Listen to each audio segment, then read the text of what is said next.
Ate, kailangan na ba talaga ngayon? Hindi ka naman talaga mapipigilan. Oo, Bea at Kulin. Mamaya ng flight ko at baka mahuli pa ako. Ate, hindi ka man lang magdadalawang isip. Baka magbago ka isip mo. Araw-araw ako nag-iisip, pero araw-araw din tayo nagkukulang ng pera.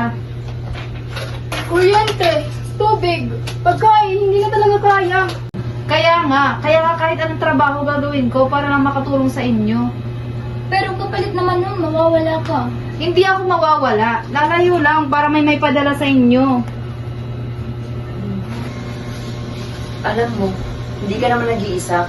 Umaalis tayo dahil sa kahirapan. Sa totoo lang, hindi mo naman choice yan eh. Umaalis tayo dahil kailangan. Tama ate, hindi mo naman to ginusto.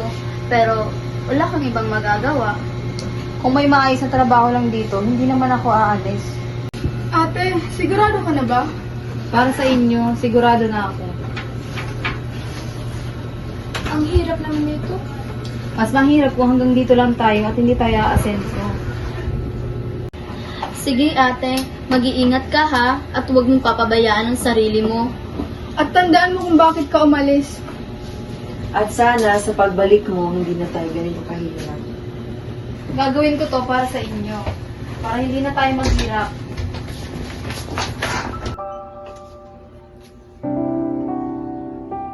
Hihintayin ka namin.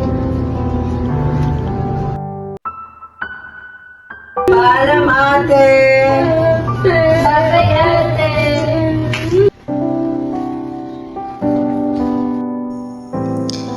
May mga taong ayaw umalis pero kailangan lumakad at magpaubaya para sa pangarap ng iba. Isang pangalan na pipiliin mag-ibang bansa sa pamamagitan ng migrasyon. Dala ang pag-asa at bigat ng pagsasakripisyo.